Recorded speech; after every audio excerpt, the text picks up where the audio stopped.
저희에게는 너무나 익숙한데요. 그래도 요새 교회를 넘어서 또 교단을 넘어서 이곳저곳에서 너무나 활발하게 활동하고 계신 한명대 목사님이십니다. 섭외하는데 너무 어려웠습니다. 네, 진짜입니다. 네.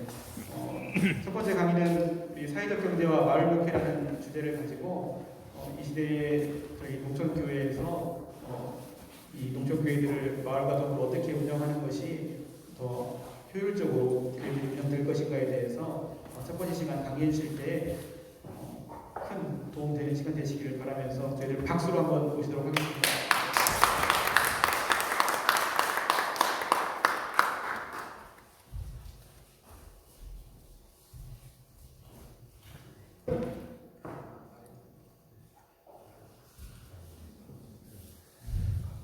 반갑습니다. 예전에는 전국 동농목에 속해 있었고요. 저희 마스크를 좀 벗어도 될까요? 지금은 협동목사로 자폭계 협동목사로 있습니다.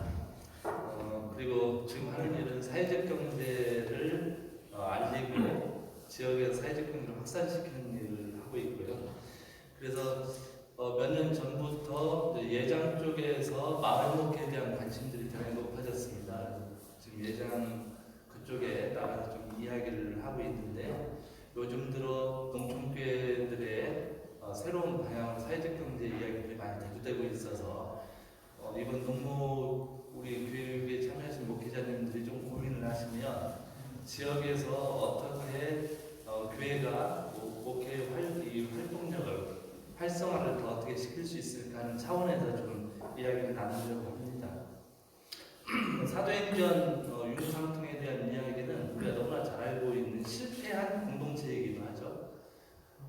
당시 여기엔 생산이 없는 가지고 있는 것만 나누는 부분이어서 실패한 공동체로 됐습니다. 그럼에도 불구하고 당시에 융상통할 수 있었던 공동체는 유일하게 사도행전에 기록되어 있는 모습이 있었고 이게 이제 현재에 와서는 생산하면서 지속 가능한 문제를 어떻게 할 것인가는 지금 저희 현재 교회들 또 목회자들이 고민해야 되지 않을까 이런 생각을 합니다. 목차는 이렇습니다. 우선 사회적 경제와 교회의 역할 이 부분을 좀 고민하려고 합니다. 사회적 경제는 기본적으로 여러 가지 말들이 있습니다만 기본적으로 취약계층들 또는 지역에서 배제당한 사람들 이런 사람들이 뭉쳐서 함께 이익을 나누고자 하는 것이 아니라 인간 중심적 경제 활동을 하는 것 이게 이제 핵심입니다. 또 사회적 경제는 지속 가능성을 담지해야 되기 때문에 파괴적 경제 활동이 아니죠.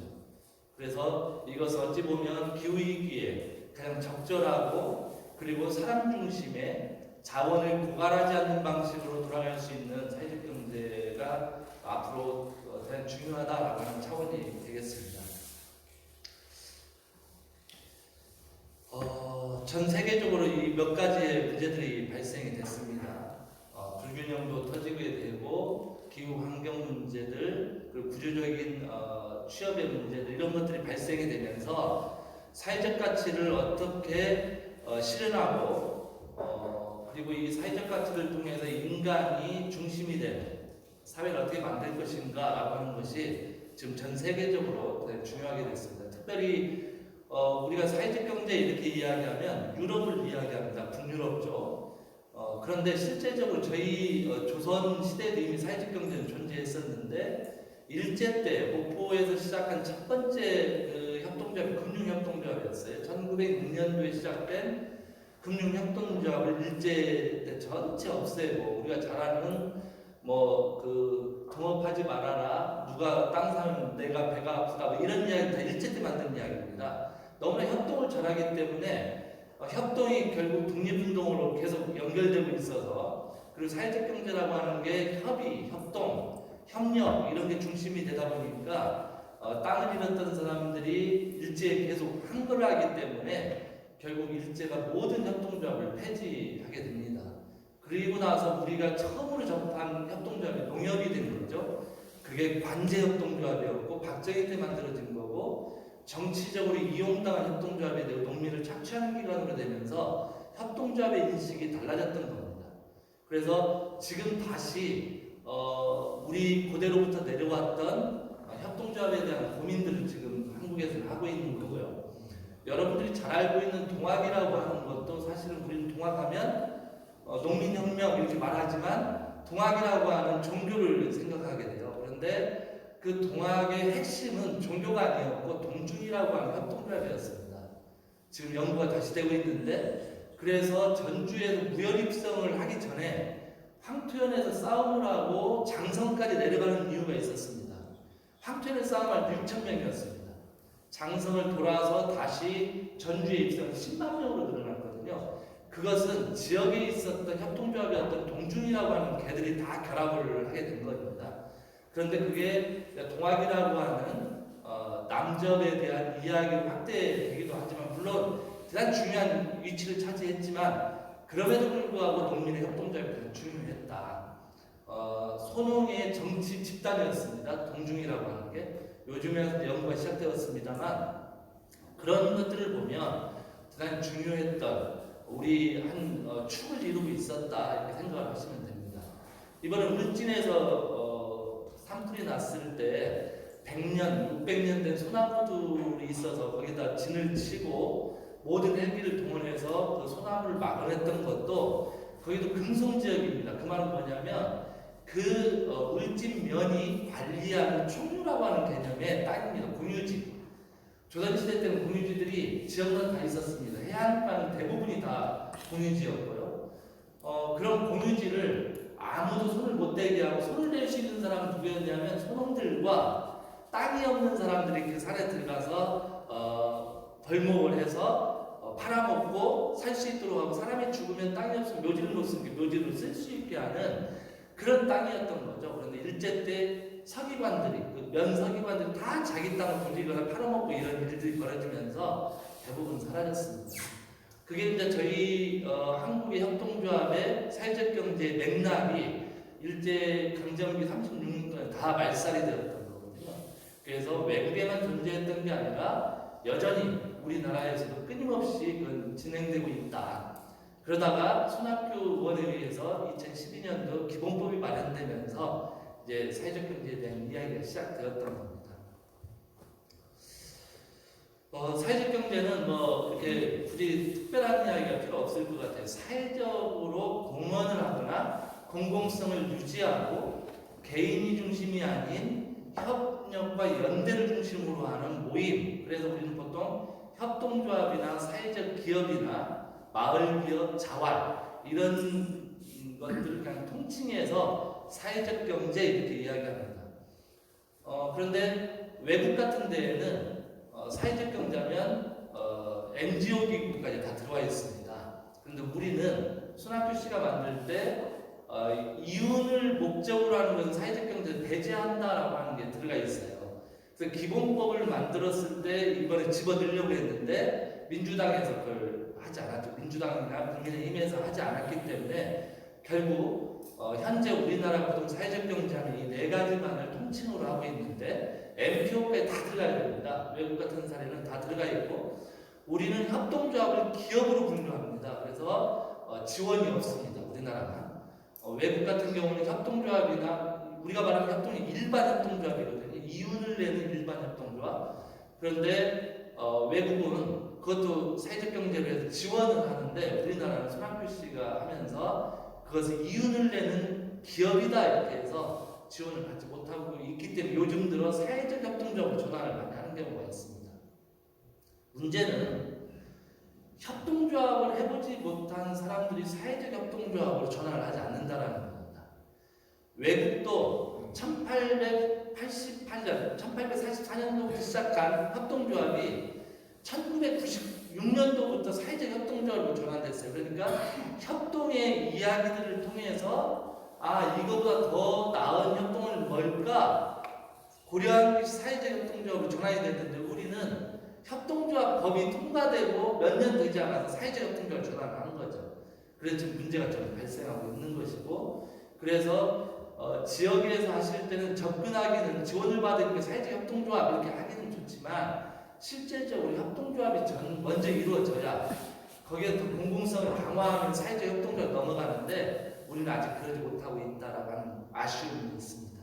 그래서 사회적 경제하면 통칭적인 용어입니다. 협동의 경제학을 통칭하면 사회적 경제인데 사회적 경제라고 하면 협동조합이나 마을 기업, 그 다음에 자활, 사회적 기업 이런 걸 일컬어서 그냥 사회적 경제 통칭해서 부른다 이렇게 생각하면 되겠습니다. 사회적 경제의 성서적 의미는 여러분 목회자이기 때문에 성서적 의미는 제가 너무나 많습니다. 출애굽기 16장에서도 보면 만나 사건이 있지 않습니까? 광야에서 만나 사건. 한 호멜씩만 받아라 이렇게 돼 있는데 가져와야 되는데 그 호멜을 넘으면 이렇게 썩어 없어지잖아요. 근데 예외 조항이 있습니다. 16장에서 19장 사이에 보면 텐트에 있는 사람을 위해서 더 가져가도 된다라는 예외 조항이 있는데 그 텐트 안에 있는 사람은 누구냐면 어린이와 노약자들이나 장애인들이었습니다. 그때도 이미 예외 조항들이 있었던 거예요. 그래서 더 가져가서 그들을 부양할 수 있도록 한 게 성서에 들어간 게 최초로 드러나는 방식의 사회적 경제인데 그게 그러고 나서 호세아 오늘 읽었습니다만 호세아서 2장 18절 이후의 말씀에 또 나와 있습니다. 생태적 삶이 뭐냐라고 했을 때 호세아서 2장 18절 이후에 나와 있습니다. 뭐 이런 이야기를 쭉 보면 여러 부분에서 이게 필요하구나. 또 우리가 잘 알고 있는 이사야서에도 그런 이야기가 있잖아요. 높은 산을 깎아서 계곡을 메워라 했을 때 우리는 성서적 개념으로만 그렇게 사회적 개념으로 돌리면 가진 자들의 재산을 계곡에 즉 불평등이 심화된 곳에 메워서 함께 더불어 산다라고 하는 부분 또는 우리가 잘 아는 사자가 풀을 먹어야 되는 세상 이건 체제가 완전히 뒤바뀌는 세상이거든요. 그런 것들은 사실 지금까지 기업이 독식했다라고 한다면 한 사람이 독식하는 세계가 아니라 모두가 함께 나누는 세상 이렇게 본다고 한다면 사회적 경제와 별반 다른 게 없는 그 성서를 전체적으로 훑어보아도 대단히 중요한 것이 교회에서부터 시작돼야 될 것이다라고 하는 것이고요. 세계 유럽을 다 돌아다녀봐도 모든 협동조합은 다 교회에서 시작했습니다. 물론 카톨릭이기 때문에 이제 카톨릭이 대단히 많이 지분을 차지하고 있고 우리가 알는 신협도 독일의 라이프하이젠이라고 하는 기독교에서 시작한 겁니다. 라이프하이젠 사라의 이름인데 라이프하이젠 신협도 결국 독일에서 시작됐고 그걸 캐나다가 배웠고 캐나다 캐나다에서 배운 그 신협 운동을 우리는 다시 또 받아가지고 1960년 성가 신협이 시작된 겁니다. 다 기독교 운동이었죠. 일본도 마찬가지로 목사로부터 이 시작이 되었던 겁니다. 그래서 그런 부분에서 여러분 성서를 다시 한번 보시면 이게 정말 앞으로 지교에 가야 될 방식이다라고 하는 부분에 좀 생각을 하면 좋겠다라는 것이죠. 보통 우리는 거래를 하거나 기부를 이렇게 합니다. 기부는 시의 일입니다. 그냥 내가 가지 좀 많은데 너 불쌍하구만 이렇게 할 수 있습니다. 우리 농목도 사실은 시혜를 많이 받아왔죠. 그래서 우리가 자존감이 상했던 겁니다. 상호, 우리가 가진 것을 나누는 게 아니라 너희들은 우리가 사주지 않으면 힘들어. 그래서 내가 좀 할게. 이런 시혜적 방식은 사실 사람의 자존감을 대단히 깎아내리는 방식이었습니다. 그래서 옛날부터 존재했던 경제의 방식은 회의 방식으로 돌아왔습니다. 남는 것을 주는 게 아니라 우리가 이런 게 있는데 자 너희도 나눠서 쓸게 줘. 그럼 거기에서도 그걸 받아 쓰고 우리도 받았으니 우리도 누구한테 나눠야 되지 않겠어? 이게 하나의 경제로 돌아가는 게 호혜의 경제인데 호혜의 경제는 인류가 태어나면서부터 시작됐습니다. 그 자본주의라고 하는 18세기 자본주의에 의해서 완전히 파괴되었던 게 호혜의 경제였습니다. 그래서 지금 다시 사회적 경제를 통해서 회의 경제로 돌아가자라고 하는 것이 지금의 이야기입니다. 협동조합의 등장 배경, 교회에서 하더라도 지역에서 하더라도 가장 핵심은 하고자 하는 사람들이 모여야 한다라는 겁니다. 목사님이 하라고 하니까 목사님이 하라고 하니까 이거 당연히 해야지 이러면 100% 실패하고요. 내가 뭘 하고 싶은데 나와 같은 생각을 가진 사람 몇 명이니까 이 사람들을 모아서 시작을 해야 완전히 성공합니다. 지난해 저희들이 협동조합 연구소를 만들고 시작됐던 게 카페인이라고 하는 협동조합회가 있었습니다. 저희가 디자인을 하지는 않았고 그분들이 먼저 만들고 나중에 저희들한테 이걸 어떻게 하면 살릴 수 있을까요? 이렇게 했던 카페가 있어요. 아주 저렴하게 공간을 얻어서 시작을 했습니다. 2층짜리였는데요. 5명이 시작을 했어요. 돈을 500씩 내가지고. 그러니까 노동자 협동조합이죠. 그게 여성분들이 5명이 시작했는데 한 분은 커피에 미친 사람이에요. 난 커피만 팔겠다. 그 커피숍으로 시작이 됐습니다. 나머지 한 사람은 퀼트를 좋아해서 퀼트 하겠다. 나는 이렇게 뭘 만들기를 좋아하는데 그런 종이접기나 이런 걸 좀 해서 사람들 모아서 좀 놀아야 되겠다. 그러니까 5명이 모여 우리는 협동조합 만들면 5명 이상이 모여야 되거든요. 그런데 각각 하고 싶은 게 다 다른 거예요. 그러니까 커피 하는 사람만 하는 게 아니라 5명이 월화수목금 이렇게 돌아가면서 해야 되는데 나는 커피에 자신이 없으니까 문을 일찍 닫아버리는 거죠. 그러면 저희 목회자들이 그래도 협동조합 먹여 살려야 되겠다 생각에 가보면 문이 닫혀 있어요. 그러면 안내했던 사람들이 그 다음부터는 거기를 안내하지 못합니다. 닫혀 있을지 모르기 때문에. 그게 한 5년 계속된 거죠. 그래서 적자는 아니었지만 이윤이 창출되지 않았습니다. 아무리 좋은 가치가 있더라도 이윤이 창출되지 않으면 그 가치가 사장됩니다. 아무리 교회가 좋은 교회이고 성서적으로 한다 하도 사람이 없으면 그 교회는 문을 닫아야 됩니다. 그래서 그 두 가지가 동시에 두 마리 토끼를 잡아야 되는 어려움을 목회자는 가지고 있는 거죠. 마찬가지 협동조합도 이윤과 사람 이 두 가지 이윤하고 가치라고 하는 사람 이 두 가지를 잡고 가야만 살아날 수 있는 구조입니다. 그런데 거기는 그렇게 하지 않는 거죠. 결국 이번 3월에 문을 닫았습니다. 제가 디자인을 할 때 한 사람한테 줘라 그냥 그랬어요. 협동조합은 유지하되 커피에 미친 사람한테 줘라. 근데 그렇게 하기 싫다는 거예요. 결국 문을 닫았습니다. 그런데 그걸 인수한 사회적 기업이라고 하는 곳에서 진짜 커피에 반하고 음식에 반하는 3사람이 모여 들어왔어요. 그 사람들은 지금 아침 9시에 시작해서 6시까지 딱 합니다. 점심시간에 자리가 없습니다. 사람이라고 하는 건 내가 돈이 많이 가지고 있지 않지만 누군가를 돕고 싶은 마음이 있습니다. 그게 언제나 이 내면에 있습니다. 그래서 크리스마스를 전후로 해서 온도계 올라가는 거 있잖아요. 1,000원을 내든 2,000원을 내고 싶어도 못 가는 사람들은 부채의식으로 그런 데 갔습니다. 그런데 협동조합을 통해서 내가 여기서 음식을 사 먹어주면 그 이윤이 지역에 있는 장애인을 좀 돕는데 이렇게 되면 다른 데 가서 먹는 것보다 협동조합을 이용하는 그 이윤이 취약계층이나 다른 좋은 일에 쓰여지니 나도 기부하고 있다는 게 일정 부분 형성이 되는 겁니다. 그 협동조합은 협동조합을 이용하게 돼 있는 거죠. 그 의미를 아는 겁니다. 외국 같은 경우에는 보통 이렇게 돼 있습니다. 기본적으로 캐나다에 가게 되면 우리가 사오는 게 있잖아요. 뭐죠? 시럽 있잖아요. 시럽. 원래 거기는 어떻게 만들어졌냐면 캐나다 사람들은 산을 임대를 해줍니다. 국가에서 임대를 해줘요. 남은 빌 수 없습니다. 보통 1에이크가 100만 원 정도 돼요. 매입을 할 때는. 땅이 엄청 싸죠. 그런데 그 사람들이 그 땅을 사기는 싫으니까 국가에서 임대를 하고 나무에서 나오는 시럽을 모아가지고 미국이 가져갔어요.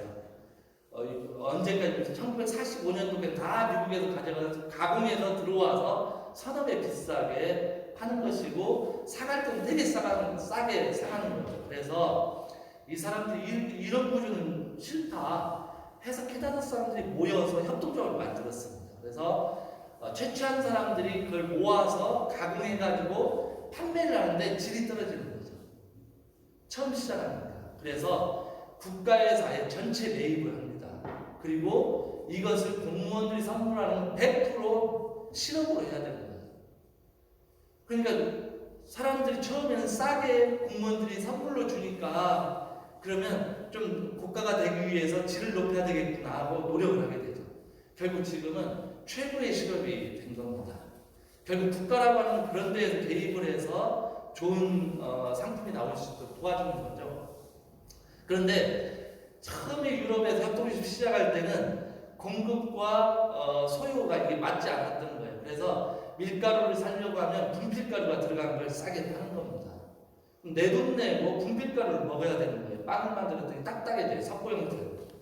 그 다음에 오트밀을 샀더니 모래가 들어가 있는 거죠. 질량은 똑같지만. 그래서 이 사람들이 야 내가 돈 주면 이렇게는 못 살겠다 해서 협동조합이 시작됩니다. 그래서 우리가 돈을 좀 모아서 우리가 밀을 사다가 재분하자. 그렇게 해서 나누면 좋은 밀가루를 먹지 않겠냐. 이렇게 시작된 게 협동조합입니다. 결국은 필요에 의한 사람들이 뭉쳐야 성공하는 게 협동조합의 역사를 보면 그 하나밖에 남지 않습니다. 다 털어내면 필요에 의한 충족하고자 하는 사람들이 모여서 시작한다. 그러니까 교회에서 협동조합이 조직이 갖춰져 있으면 좋다라고 이야기하지만 교인들이 목사님이 자 이거 한번 해봅시다. 아 목사님이 하자 하니까 하자 하면 망합니다. 스스로 목사님 이걸 해야 되겠는데 사람이 없습니다. 또는 아직 사람을 못 구했습니다. 또는 자금력이 좀 부족합니다. 이렇게 해서 하고자 하는 사람들이 뭉치면 자금력은 조합원을 모집해서 하거나 여러 가지 방식으로 할 수 있기 때문에 가능성이 있는데 목사님이 또는 리더가 하자고 하니까 그냥 저 사람 얼굴 봐서 우리 안 할 수는 없으니 해야지 하는 순간 다 망한다라는 겁니다. 제가 글씨가 제가 안 보여. 로치데일 협동조합이 세계 최초의 협동조합입니다. 1844년도에 만들어졌습니다. 근데 이때 지금 우리가 쓰고 있는 마일리지 카드도 이때 만들어졌습니다. 많이 쓰는 사람에게 많은 배당을 주자예요. 교회도 마찬가지지 않습니까? 교회도 헌금을 많이 하는 사람이 있는가 하면 예배도 잘 나오고 얼굴 도장도 잘 찍고 말도 잘하고 목사님이 하라는 대로 잘하고 헌금도 잘 내요. 그럼 최고의 고객이죠. 이렇게 이야기하면 죄송합니다. 그렇습니다. 제가 좀 이렇게 세속적으로 이야기하겠습니다. 그런데 목사님 뭐 하면 부정적이고 말은 많고 교회도 가끔 빠지면서 헌금은 적게 낸다. 그럼 목사님은 되게 불편한 관계가 형성돼요. 그래서 어떻게 하냐? 직제를 만들죠. 하이에르키를 만들어서 이렇게 하면 장로님이 될 수 있습니다. 이렇게 하면 헌금을 막 내죠. 똑같아요. 협동조합. 많이 쓸수록 배당을 많이 가져가야 한 겁니다. 그 전까지는 외상이었어요. 외상. 내가 월급 받으면 돈 줄게 하고 가져가서 외상을 안 갚는 거죠. 그래서 협동조합이 다 망했습니다. 1844년도 이전에는 협동조합이 엄청나게 생겼는데 다 외상거래였어요. 그 현금거래로 로치데일에서 처음으로 바꿉니다. 그럼으로써 이익배당을 현금으로 주는 게 아니라 사각만큼 DC를 해주는 거예요. 이걸 지금 활용하는 데가 어디냐면 아이쿱입니다. 아이쿱은 선결제를 해주잖아요. 35만 원을 받아가지고 쓰는 거죠. 그러면 10%, 20% DC를 해주는 겁니다. 많이 쓰면 쓸수록 DC가 많아지기 때문에 좋은 먹거리를 이용하게 되고 충성도가 높아지게 됩니다. 무임승차자 즉 아이쿱과 한살림의 양다리 걸친 사람들이 적어요. 한살림은 35만 명 정도 됐는데 한 달에 15만 원 이상을 쓰는 사람이 28% 정도밖에 되지 않습니다. 아이쿱은 45만 명인데 한 달에 35만 원 이상을 쓰는 사람이 약 32만 명 정도 됩니다. 7천억입니다. 7천억. 매출이 7천억이에요. 괴산에 100만 평의 땅을 사고 구례에 10만 평의 땅을 사서 공장을 만들었습니다. 그런 건 뭐냐면 충성도 있는 사람들이 얼마나 있느냐 이게 중요하죠. 결국 그 충성도 있는 사람들이 생업을 살렸습니다. 교회도 충성도가 있는 사람들, 정말 자기를 희생할 수 있는 사람들, 지역과 교류할 수 있는 사람들, 이런 것들을 어떻게 만들 것이냐. 이건 사실은 이런 사회적 경제에서 협동과 연대, 그리고 자기 것을 내어줌, 이걸 배울 수 있게 만들어 갈 수 있습니다. 로치데일은 그렇게 해서 이용고 배당을 시작했고 현금 거래를 통해서 성공을 했습니다. 우리 유럽의 모든 협동조합은 여기에서 다 배워갔습니다. 잘 알고 있는 역사적으로는 인클로저 운동이 1, 2차 두 번에 의해서 발생이 됐습니다. 16세기하고 18세기에 발생된 첫 번째는 양모죠. 공유지를 영주가 지금까지는 땅 없는 분들, 소농들이 와서 양도 거기다 키우고 농사도 지었는데 영주가 양모가 올라가니까 거기에다가 울타리를 치고 농민을 쫓아내면서 양을 키웠다는 거예요. 그럼으로써 거기 양모를 통해서 자기들은 수익을 얻었지만 그 쫓겨난 사람들은 불황화로 변했습니다. 레미제라블 에서 나오는 그 공장 체계가 다 이때 발생된 겁니다. 그런데 그 불황화들이 발생하게 되면 영국에서 이 사람들에게 돈을 주고 당신들 평생 교육을 시켜줄게 이렇게 했던 게 아니고 그 지역을 떠나는 사형이었습니다. 그 장발장이 지역을 떠날 때 형사 자크라고 하는 형사가 쫓아다니는 이유도 그런 이유였고요. 잡아서 죽여야 됩니다. 그럼에도 불구하고 불황화가 너무나 많이 늘어났죠. 결국 1680년경에 영국에서 빈민법을 만들었어요. 그렇게 해서 카톨릭이 그걸 얻어가지고 공장을 만들고 노동을 시키고 해서 구제 비용을 썼던 거죠. 그게 제1차 잉크로저 운동이었습니다. 그리고 나서 산업혁명이 터졌죠. 산업혁명이 터지니까 노동자들이 대단히 많이 필요했습니다. 의도적으로 빈민법을 없애고 이제 불황아들을 모아서 노동력을 착취하기 시작합니다. 그리고 증기, 이 노동력보다 기계의 힘이 세지니까 이제 대기업들이 발생하게 됩니다. 자본가들이 형성되고 그러면서 소농이 없어지고 대농 중심의 사람들이 만드는 도시로 사람들이 모이게 되었죠. 그래서 그 공장 제도를 활용해서 착취하고 이 증기기관을 돌리기 위해 석탄이 필요하게 되는데 당시의 평균 연령이 평균 수명이 18세였습니다. 산업혁명 당시에. 대부분이 어디 가서 죽냐면 귀족들은 많이 죽지 않지만 소농들 이런 분들은 태어나자마자 11살, 12살 된 사람이 16시간의 노동을 탄광 안에서 했습니다. 석탄을 캐야 돈이 되기 때문에. 그런데 몸집이 크면 안 됩니다. 왜냐면 당시에는 기술력이 떨어졌기 때문에 좁은 데에 기어다니면서 일을 해야 됐기 때문에 어린이들이 필요한 거죠. 그래서 갱도사고로 많이 죽었기 때문에 평균 연령이 굉장히 낮았습니다. 이런 일들이 2차 앵크로저 운동까지 하면서 시작이 되었던 거죠. 이때는 도시로 이동하는 게 신흥도시. 우리 박정희 때 지금 쌀 한 가마가 21만 원 정도 됩니다만 저 초등학교 때부터 제가 목회하면 농사질이 15만 원이었잖아요. 이 쌀값은 오르지 않았습니다. 그러면 농사를 지어서 먹고 살 수가 없으니 결국 농토를 버리고 도시로 이동을 하죠. 그걸 유도했던 것이고 마찬가지로 영국도 똑같이 그런 일들이 일어났습니다. 그래서 신흥도시들이 발달하면서 인구가 증가하게 되고 자본주의적 농업 대농이 발달하게 된 게 18세기였습니다. 이런 것을 어떻게 극복할 거냐 이것 때문에 이제 사회적 경제가 시작이 되었던 거죠. 협동조합의 실현에서 보면 로버트 오웬이라고 하는 사람이 있습니다. 당시에 16시간 노동을 할 때 로버트 오웬 어떻게 누 라나키라고 하는 방적 공장을 만든 이 사람 노동자 출신인데 방적 공장을 만든 최초로 일일 8시간 노동을 시작하고 삼성이나 있었던 직원들이 아이들을 데려오면 유치원이 있던 것처럼 시작한 게 이 오웬입니다. 당시 18세기에. 그래서 많은 노동자들이 함께 했고 그 사람들의 복지를 대단히 개선을 했죠. 그래서 이 사람이 돈이 엄청 벌리니까 미국에서 땅을 우리나라로 하면 한 120만 평을 사가지고 류 하몬이라고 하는 도시를 만듭니다. 그리고 영국에 같이 노동했던 사람들이 이주해서 공동체를 만들어 실패했습니다. 거기는 뭐가 있었냐면 지금처럼 우리 공동체 많이 만들지만 실패하는 경우들이 대부분이 뭐냐면 무임승차자들을 어떻게 제거할 거냐입니다. 자기는 기여하지 않으면서 그걸 누리려고 하는 사람들이 대단히 많아집니다. 자본을 내가는 것도 아니고 오해인이 내겠다, 집도 지어줬겠다, 공장도 있겠다, 그럼 그냥 난 놀고 먹어도 되는 거죠. 노력을 하지 않습니다. 결국 실패했습니다. 물론 실패했는데 이 무임승차자를 어떻게 그러면 제거할 거냐, 조심스럽게 띄어낼 거냐. 여러분 잘 압니다만 22대 78 또는 28대 72 이런 이야기 들어보셨죠?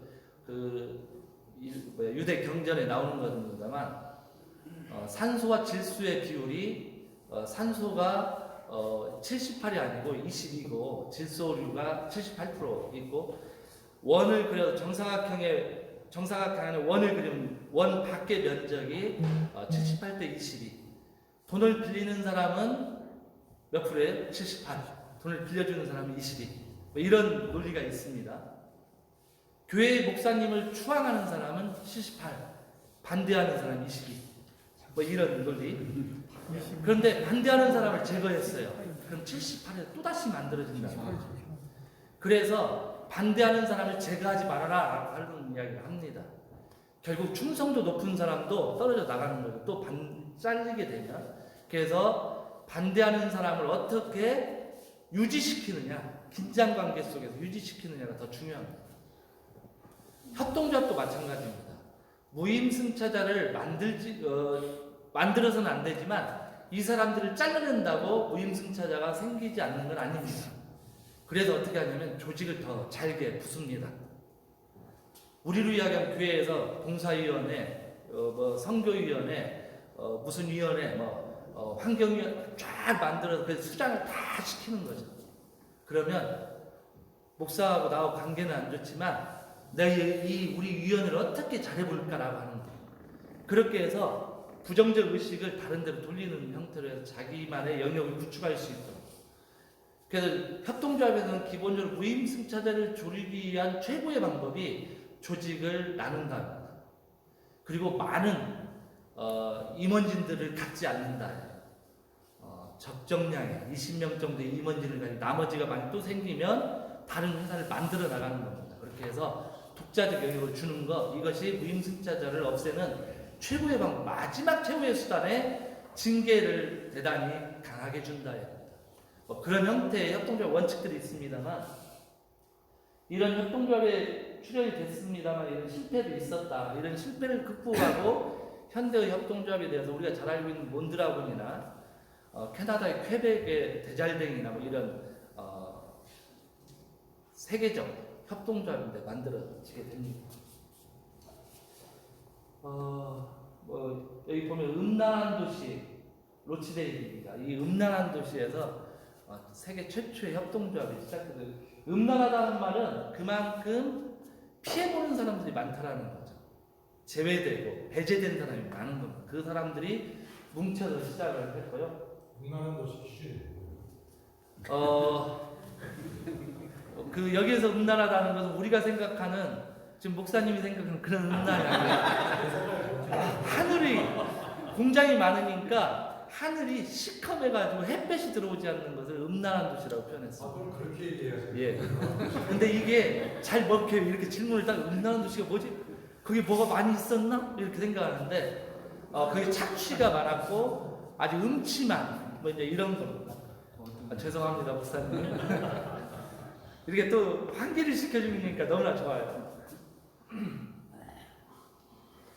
오트밀 아까 했죠. 분필 섞인 밀가루 이제 이런 것 때문에 노동자 28명 1파운드의 출장을 모아서 44년도에 이제 정품 정량, 우리 SK 주유소 가면 정품 정량 있잖아요.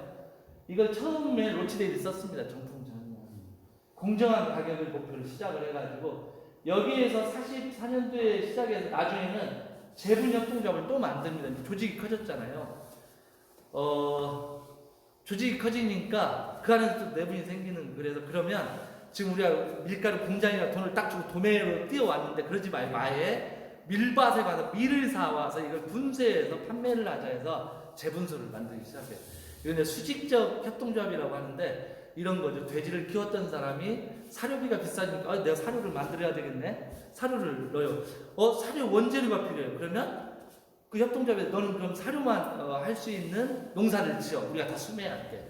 근데 도살하려고 봤더니 또 도살비가 비싸요. 우리가 아예 도살장도 만들자. 이렇게 하나의 그 사업을 연관되어 있는 사업을 계속 확장해 나가는 수직적 계열의 이제 이 협동조합이 발생하게 됩니다. 이게 그 로치데일을 했던 사람들의 이상이었습니다. 가난과 굶주림을 없애는 것이 아니다. 보다 나은 사회. 이게 이상이었습니다. 교회도 마찬가지잖아요. 교회가 덩치가 커지는 게 목표가 아니고 지역 주민들과 어떻게 하나님의 나라를 같이 만들어 갈까. 이런 부분에 한번 고민을 해야 될 필요가 있습니다. 서울은 사실 사회적 경제를 교회에서 하지 않아도 됩니다. 왜냐하면 이 사람들 밖에서 다 하고 있어요. 농촌은 사람이 적다 보니까 사회적 경제를 교회가 주도적으로 하지 않으면 이끌어갈 수가 없습니다. 그래서 목사님들이 좀 고민하셔서 이 교회 조직을 어떻게 지속 가능한 경제, 마을의 공동체를 다시 회복하는 방식을 어떻게 할 거냐. 사회주의 지금까지 우리는 복지를 했잖아요. 복지는 이제 다 찼습니다. 그리고 윤석열이 들어오면서 110대 과제 중에 다 빠졌어요. 하나도 없습니다. 하나도. 복지 부분도 거의 다 빠졌고요. 사회적 경제 다 빠졌습니다. 그래서 사회적 경제 없앨 수가 없어요. 왜냐하면 대세로 자리를 잡았기 때문에 그냥 이 축은 그냥 흘러갑니다. 종교의 제한도 없습니다. 왜냐하면 사회적 경제는 이미 외국에는 다 종교가 있기 때문에.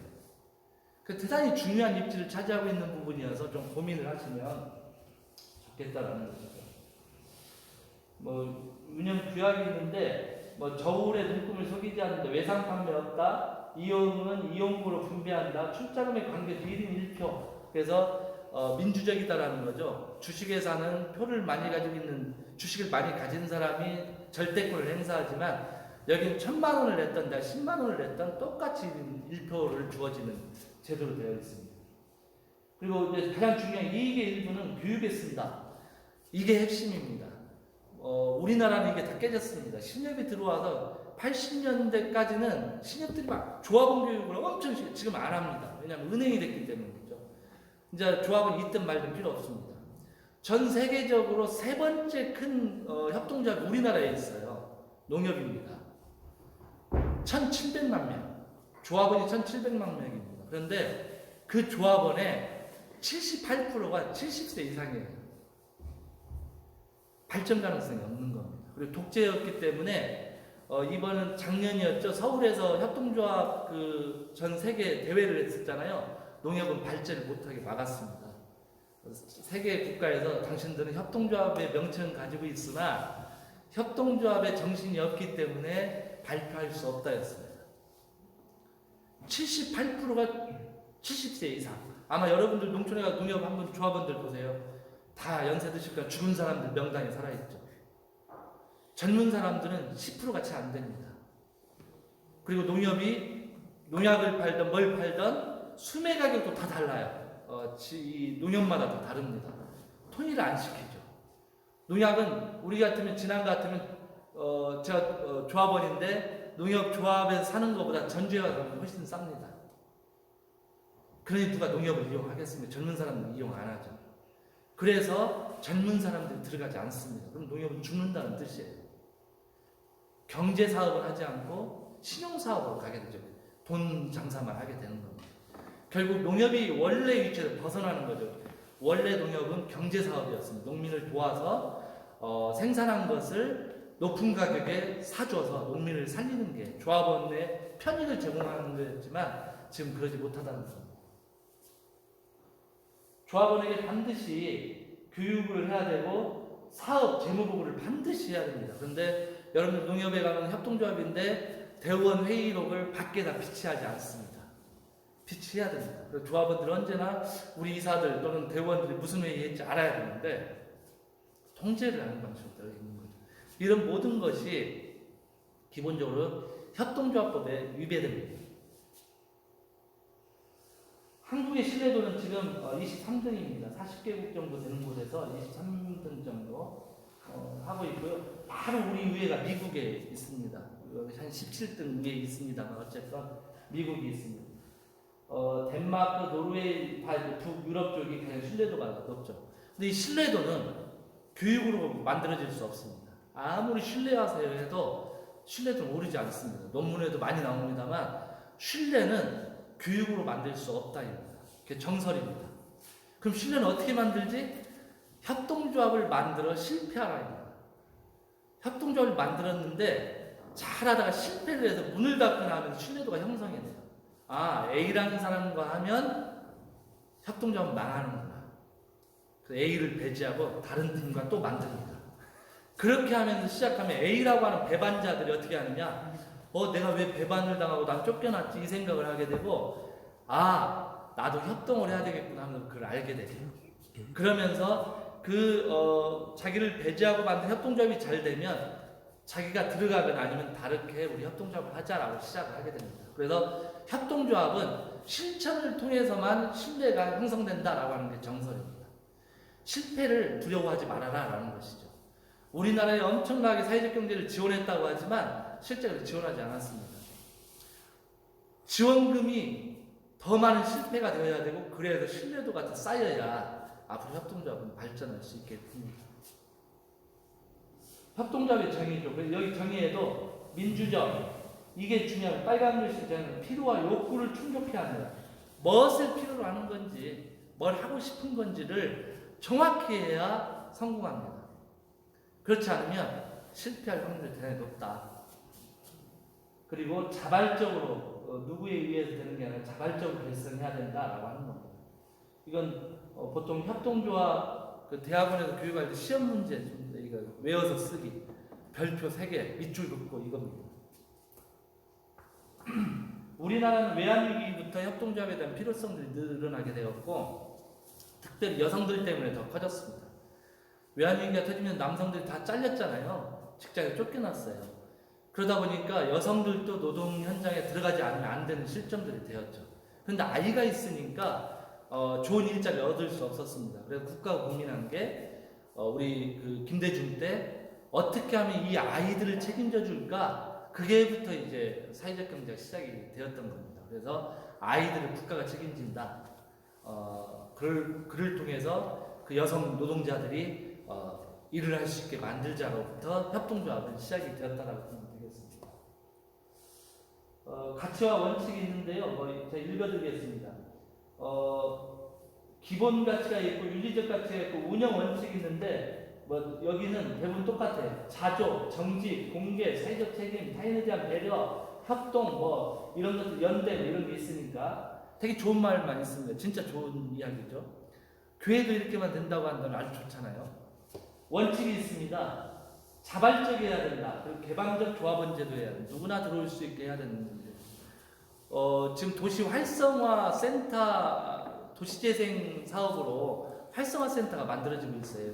면 단위로요. 약 한 60억에서 65억이 들어옵니다. 건물을 멋지게 짓니다. 그리고 협동조합이 위탁받게 돼 있어요. 사회적 경제가 딱 받아요. 그런데 사무국장은 군에서 인건비를 지원하게 돼 있습니다. 3천만 원씩. 1년에 3천만 원 받고 사무국장을 하는데 조합원을 잘라내요. 자기 말 잘 듣는 사람들만 조합원으로 남기는 거죠. 이게 문제가 되면 어떻게 되겠어요? 마을 사람들이 배제당하는 거고 마을을 살리기 위한 건물인데 마을 사람들이 배제당하고 사무국장만 존재하는 거죠. 결국 그 건물은 그대로 비어있게 됩니다. 그게 지금 드러나고 있는 현실이에요. 거기에 이 사회적 경제를 알고 있는 사람이 있느냐? 없는 거죠. 완장차게 좋아하는 사람들은 모이는 거죠. 그래서 결국은 문제가 터집니다. 지금 지난해도 여러 군데 문제가 터지고 계속 신문지상에 이거 공개해라, 감사 청구하고 이런 일들이 터지는데 이런 일들이 빈번하게 발생합니다. 사무국장이라고 하는 사람들 사회적 경제를 모르죠. 공부한 적이 없습니다. 그냥 사무국장이에요. 그래서 건물 임대해주고 교육 계획 짜서 사람들 모아서 단순 교육하고 우리는 이걸 했다. 그리고 나는 이걸 했으므로 월급 받는 게 맞다 이렇게 가는 거죠. 그래서 지금 지난주 문제가 되고 있는데 아마 전 지구적으로 우리나라 전체가 아마 이 문제를 안고 갈 겁니다. 조합원에 대한 민주적 관리해야 되고요. 조합원의 경제적 참여, 이건 조합비를 내야 된다는 뜻이에요. 출자금. 자율과 독립, 이것은 국가에서 돈을 주었기 때문에 국가에 의해서 돌아가는 게 아니다라는 겁니다. 조합원들이 모든 결정을 한다. 자율적으로 가야 된다. 그래서 협동조합이나 사회적 경제는 국가의 돈을 받지만 데모를 하죠. 여러분 잘 알고 있는 속가파도 아니 뭡니까 그 광우병 나왔을 때 아이콘에 처음 시작했잖아요. 그래서 그게 시작된 겁니다. 생협이 시작한 거죠. 윤리적 먹거리를 위해서 그런 것들이 결국 이런 사회적 경제가 이끌어가고 있다. 그리고 협동조합과 협동해야 되는데 이게 가장 안 되고 있어요. 우리 지난해 47개 협동조합이 있는데 네트워크가 없습니다. 다 지원만 받으려고 그냥 만들어 놓는 거죠. 그래서 지금 저희들이 그 작업을 하고 있는데 이 네트워크가 없으면 안 됩니다.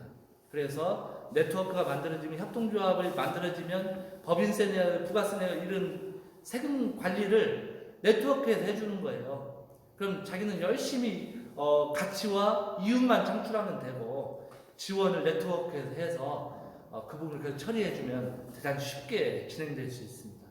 외국은 대부분 협동조합이 만드는 연맹에 반드시 가입해야 되고 연맹은 그 협동조합의 디자인까지 다 책임을 져줍니다.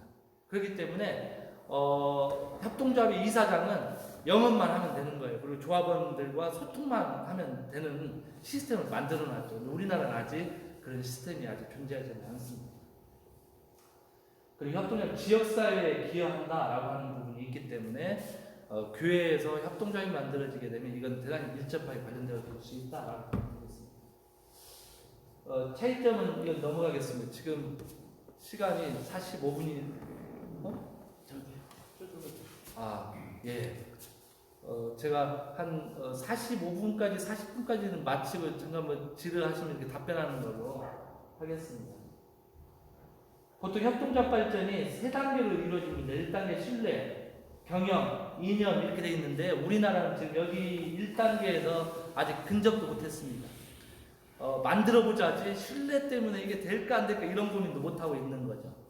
외국은 이념 전쟁하고 있습니다. 그래서 3단계입니다. 그래서 외국은 이게 협동조합이냐 너무나 덩치가 크다. 삼성의 3배 막 이런 협동조합들이 있으니까 이게 협동조합이 이거 돈 버는 단체로 바뀐 거 아니냐 이런 논란 때문에 협동조합에 대한 정의들을 다시 하려 하고 있고 아까 1인 1표라고 하는 것도 지금 논쟁을 하고 있습니다. 10만 원 낸 사람이 막 더 이렇게 사람들을 규합해가지고 막 표를 만들어내거든요. 근데 1,000만 원 낸 사람 표 한 표니까 어떻게 제어를 못해요. 그래서 과연 그게 맞냐 이런 논쟁도 지금 해서 이번에 서울대회 때 이걸 통과를 시키려다 부결 처리가 됐었습니다. 근데 아직도 논쟁은 계속되고 있습니다. 농촌 공동체 이야기인데요. 지금 뭐 고령화돼 있고 방치돼 있고 경제력 성실되고 고독사하고 질병이 노출됩니다. 근데 그걸 방치하면 그냥 공동체 자체가 없어지는 겁니다. 사람이 들어와야 되는 유입이 안 되는 거죠. 그리고 거기에다가 아무리 돈을 쏟아 부어도 성공할 수 없습니다. 그 돈을 다른 데다 투자하는 게 훨씬 낫죠. 그래서 지금 모든 농촌이 고민하고 있는 게 이 부분에 있습니다. 왜 농촌이 이렇게 망해야만 할까? 농촌이 망하면 모세혈관 역할을 했던 직위회도 망합니다. 우리나라에 국민은행하고 편의점을 다 합친 것보다 교회가 많거든요. 편의점하고 국민은행을 다 합치면 한 5만 개 좀 됩니다. 교회가 한 7만 8천 개 이 정도 됩니다. 그런데도 불구하고 교회가 모세혈관 역할을 못한다는 거예요. 농촌에서. 교회가 떠나면 학교가 죽습니다. 학교가 죽으면 살 사람이 없어요. 젊은 사람 들어올 수 없습니다. 결국 도시로 가야 되는 거죠. 이런 악순환을 교회가 어떻게 극복할 거냐가 지금 핵심입니다. 그래서 이 경제적 문제를 해결하고 공동체가 유지될 수 있도록 질 좋은 삶을 하고 인구가 유입되고 그 다음에 힐링을 하고 그 다음에 힐링 노동입니다. 노동. 연세 드신 분이 이제 농사 못 짓잖아요. 뭐 때문에 농사 못 져요? 풀과 전쟁 때문에. 허리 아프고 저도 허리가 요즘 아픕니다만 풀 때문에 농사 못 짓습니다. 솔직히 그럼 어떻게 할까? 이런 문제들이 발생합니다. 이걸 옛날에 그 농촌에서는 객사를 하면 관이 집 안으로 못 들어왔습니다. 빈소를 만들지 못했어요. 객사기 때문에. 지금 100% 여러분들 다 객사입니다. 요양병원에 가잖아요. 집에서 죽지 않기 때문에 다 객사입니다. 그럼 관도 못 들어와요. 옛날 방식으로 하면. 영도 못 하는 거죠. 왜 이렇게 됐을까? 그런데 제가 조사한 바로는 농민들을 만나서 당신 요양병원 가고 싶어요? 아니면 집에서 돌아가시고 싶어요? 다 100% 내 집에서 죽고 싶다요. 그런데 자녀들은 관리를 못 해드리니까 이렇게 찾아뵙지 못하니까 요양병원에 맡기는 게 요양원에 맡기는 게 가장 쉽죠. 그럼 결국 아무리 건강한 사람도 요양병원에 가면 바로 걷지 못하게 됩니다. 침대에 누워있게 되고 그리고 돌아가십니다. 그게 100%의 우리 한국의 현실입니다. 그러면 농촌을 어떻게 살릴 수 있을까? 이런 고민 속에서 요즘 커뮤니티 케어라고 하는 방식이 많이 드러나죠. 그럼 복지가 아니고 협동조합입니다. 커뮤니티 케어로 기본적으로 마을 주민들이 조합원이 되어서 자기 빈집을 임대를 주고 자기는 커뮤니티 케어 공간으로 들어오는 거예요. 그래서 혼자 사는 사람들은 몇몇이 함께 가도 밥도 먹고 함께 자기도 하고 또는 각자의 방이 있으니까 자기 방에 들어가서 자고 이 사람이 늦게 나오면 그 공동체 안에서 왜 안 일어나 똑똑똑 하고 이렇게 관리를 서로 해주는 거죠. 그리고 거기에서 농사를 통해서 나오는 이득금은 다시 이 사람들한테 돌려주고 그리고 커뮤니티 케어를 돌리는 운영 자금에 남는 금액은 연금으로 돌리고 뭐 이런 시스템을 만드는 게 커뮤니티 케어인데 지금 시작이 되었습니다. 다 도시형만 개발됐습니다.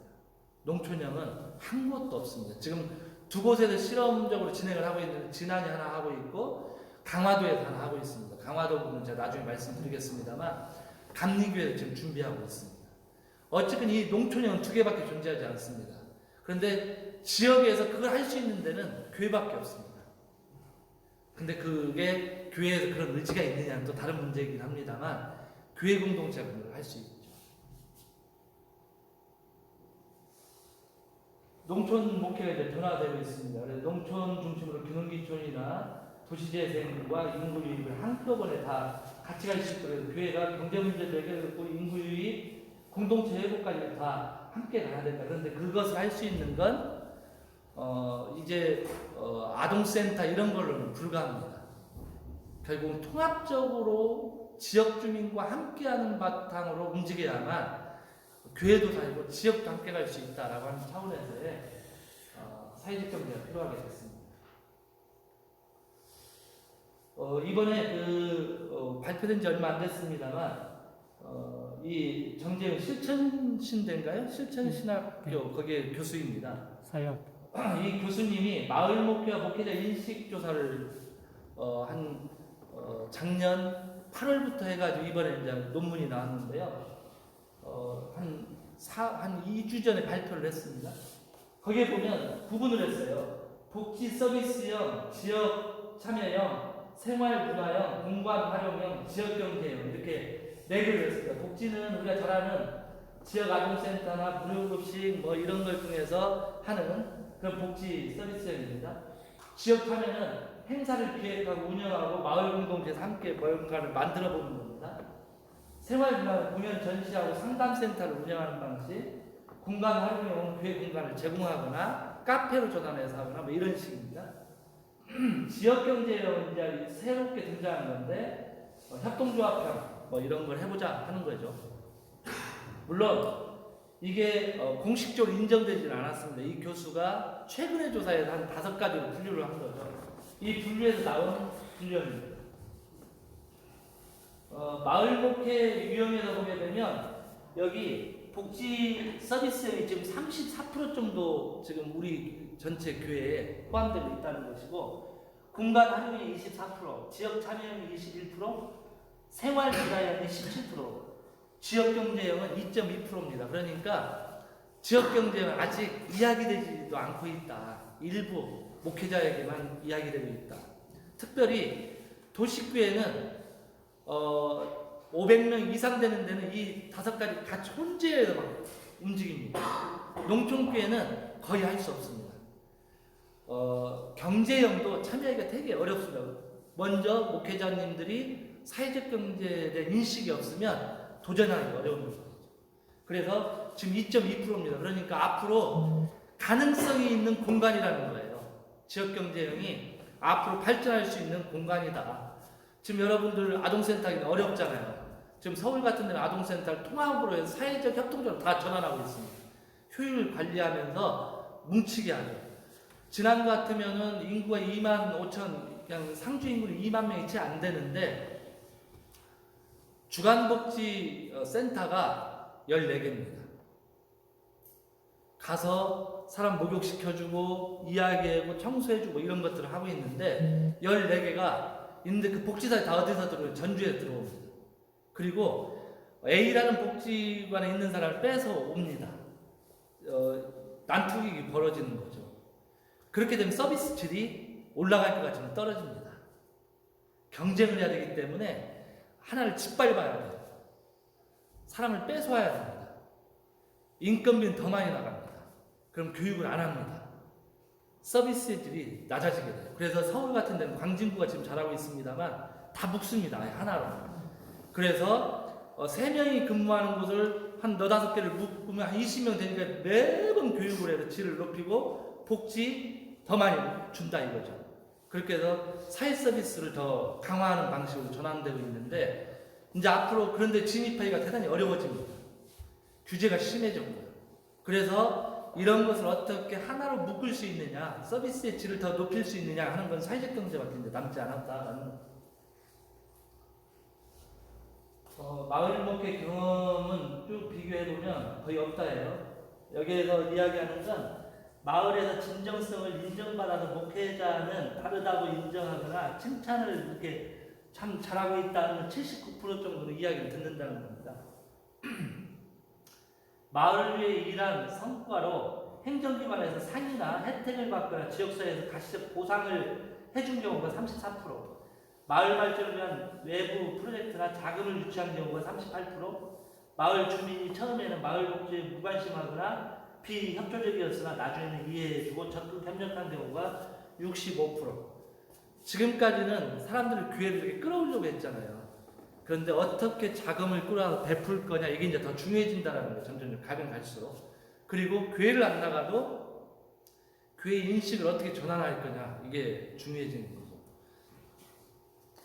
거죠. 우리 좌폭교회 목사님이 나가셨으니까 좌폭교회는 1년에 2번 회 축제를 했어요. 회.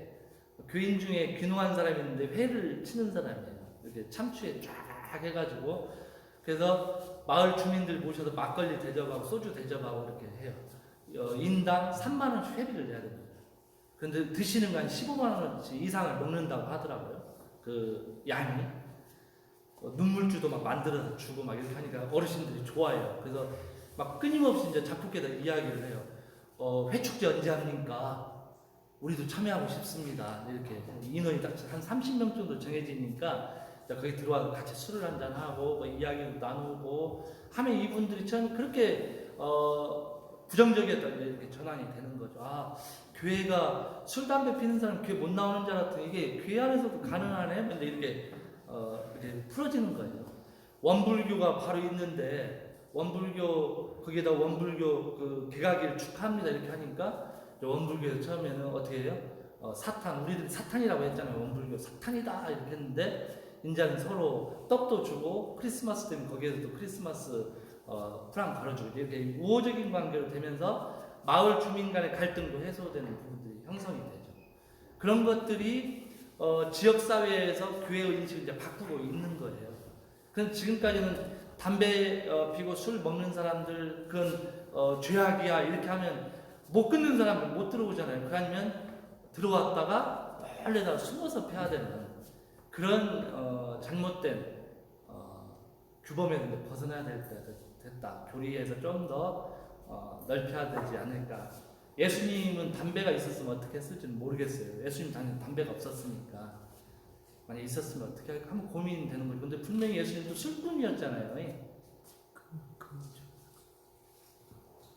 마을 먹기 시작한 계기가요. 원래 관심에 있었고 선교적 교회 사명이 따뜻한 49%, 지역의 어려운 현실을 보고 22%, 다른 목회를 하는 다른 교회를 보고 10%, 뭐 쭉 이렇게 했는데 결국 성경 연구를 통해서는 0.5%더라고요. 사실은 성경 연구하면 이게 딱 보이는데 성경 연구가 어떻게 되어 있냐면 다 믿음 쪽에 이렇게 맞춰져 있기 때문에 더 깊게 들어가면 어떻게 하면 목사에 충성하게 할 것인가가 맞춰져 있으니까 교회에 잘 나오게 하는 게 목적이 되다 보니까 성서를 통해서는 사회적 경제를 말하지 않는다는 거예요. 대부분 먼저 했던 사람들이나 농촌 목회에 관심 있는 사람들을 통해서 이렇게 봤다라는 게 전반적 추세입니다. 그래서 성경 연구 보면 엄청나게 많은 사회적 경제가 들어있음에도 불구하고 우리는 거기에 놓치고 있다. 그 포도원지기 이야기도 사회적 경제 이야기잖아요. 그 다음에 달란트 이야기도 사회적 이야기입니다. 1달란트가 지금 현재 돈으로 얼마죠? 대략 한 지금 이제 금값이 더 올라서 6억 정도 돼요. 1달란트가. 그 정도 그러면 5달란트면 얼마예요? 엄청 되잖아요. 나도 사업할 수 있어요. 근데 거기 보면 1달러는 땅에다 묻어놓잖아요. 땅투기입니다. 땅투기. 땅투기는 망해야 되잖아요. 지금 현실에 우리 현실에 부동산으로 지금 국가가 휘청하잖아요. 땅투기 하는 겁니다. 교회가 지금 대부분 땅투기 하잖아요, 사실. 그런 부분에 어떻게 고민할 거냐. 사회적 경제를 상서적으로 보면 되게 재밌는 이야기들 되게 많아요. 믿거나 말거나 하지만 넘어가겠습니다. 사례를 좀 보도록 하겠습니다. 여기 남양주의 에이스트입니다. 이분이신데요. 이분은 기독교인도 아니에요. 그런데 발달장애인들을 140명이 닭살 이렇게 뼈 발굴하는 작업을 칼로 하는 사람입니다. 발달장애인이기 때문에 집중력은 아주 좋습니다. 그런데 칼을 잡는데 8개월 걸린대요. 자기가 칼을 이렇게 잡는데 6개월, 8개월. 그리고 다시 도려내는데 몇 개월이 걸리는 거예요. 그런데 한 번 도리면 기계로 하게 되면 68% 정도 이 발굴을 하는데 기계로 집어넣었을 때는 사람이 하면 이 발달장애인들이 하게 되면 한 5% 정도 더 오른대요. 발굴 실력이. 속도도 엄청 빠릅니다. 그런데 지금 한 18년 했는데 딱 2명이 안전사고 났대요. 이렇게 살짝 베어가지고 안전사고는 2건밖에 없습니다. 지금 영국에서 와서 전 세계적으로는 사실 칼 가지고 하는 사회적 기업이 없습니다. 장애인들을 대상으로. 왜냐면 위험하기 때문에. 그런데 여기는 140명이 하고 있는데도 18년 동안 단 2건의 안전사고, 약간의 배임사고, 그 정도밖에 나지 않았다는 대단하죠. 그 말은 뭐냐면, 장애인들은 집중력이 일반인보다 훨씬 더 높다는 거예요. 한 일에만. 근데 여러 가지를 주면 그걸 감당하지 못하기 때문에 특화되게 하면 가능하다라는 겁니다. 이분이 그런 걸 하고 있고, 이렇게 지금 공장 내부에요. 발굴을 해가지고 뼈를 이렇게 발굴합니다. 그래서 그 뭐죠, 이렇게 돌아가는 것이 쭉 움직여요. 그럼 쫙 툭 버리고 하는데도 불구하고 이게 약간 상해끈 껍질이 약간 벗겨진 건 바로 찾아내면 싹 이제 버리는 데다 버리고 이렇게 하면서 이 일을 다 하고 있습니다. 지금 지난해 발달 장애인이 전국적으로 한 9.2% 됩니다. 평균이. 지난이 11.8%입니다. 지난해 훨씬 많습니다. 한 300명이 있는데요. 다 뭐냐면 고등학교를 졸업하면 시설 밖으로 쫓겨납니다. 탈시설화. 그래서 성노예가 되거나 무슨 문제가 발생하기 때문에 이 아이들에게 이런 발달 장애인들을 위한 공장을 통해서 뭔가를 해보자. 좀 묘목 공장을 만들려고 준비하고 있어요. 묘목을 꽂기만 하면 되잖아요. 그 밝은제를 발라서 쭉 해서 이걸 판매하는 방식으로 지금 그걸 한 5명 정도 하우스 안에서 해보자 지금 준비하고 있는데, 그런 일들을 사실은 지역에서 같이 더불어 사는 사람들이 함께 준비하면 좋겠다라고 하는 차원에서 이걸 배웠는데, 그건 가능한 이유가 자금을 어디서 가져오냐면 기업에서 가져옵니다. 장애인 그 촉진법 있잖아요. 그 뭐라고 고용 촉진법. 거기에 있습니다. 그래서 그 사람들 여기 하이티 같으면 300명이 필요한데, 예를 들어 장애인이 없으면 인당 매달 300만 원씩을 벌금을 내야 돼요. 1년만 되면 3천만 원입니다. 한 사람이. 그러니까 한 20명이 필요하다 이런 사람들이 우리가 10억 줄 테니까 공장 쳐.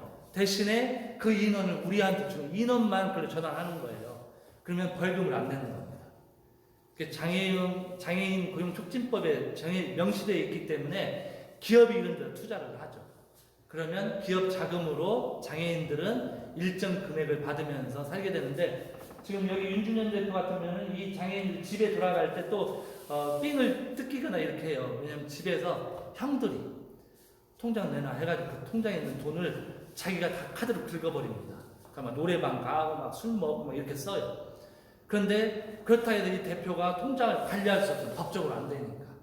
그래서 이런 걸 아예 공장 안에 기숙사형으로 바꿔서 아예 띄워놓는 거죠. 그리고 여기에서 부모들하고만 살 수 있게 하는, 지금 그걸 한 3,000평 부지에다가 준비하고 있습니다. 이런 일들을 하는 게 이 에이스푸드고요. 이분이 아무튼 처음에 닭 발굴하는 것을 처음으로 시작해서 성공을 했고 경기도에서 대단히 유명합니다. 완주군에서 지금 사회적 농업을 하고 있는데요. 그 발달 장애인들을 대상으로 하고 있습니다. 요즘 들어서 2018년도부터 사회적 농업이 되고 있습니다. 교육 농업을 넘어선 사회적 농업. 1년에 개인 또는 법인에게 6천만 원 지원을 해줍니다. 법인, 이제 처음에는 개인 법인이었는데 개인은 안 되게 돼 있어요. 올해부터 바뀌었습니다. 그래서 법인이 농장을 가지고 있으면 거기에 1년에 뭐 6명 정도를 일주일에 한 번 정도씩 이렇게 와서 농사도 짓고 힐링하고 교육하고 이런 것들을 하게 되면 강사비로 6천만 원을 지원하는 형태의 그런 시스템이 있습니다. 농촌교회는 이거 대단히 쉽게 접근할 수 있는 부분입니다.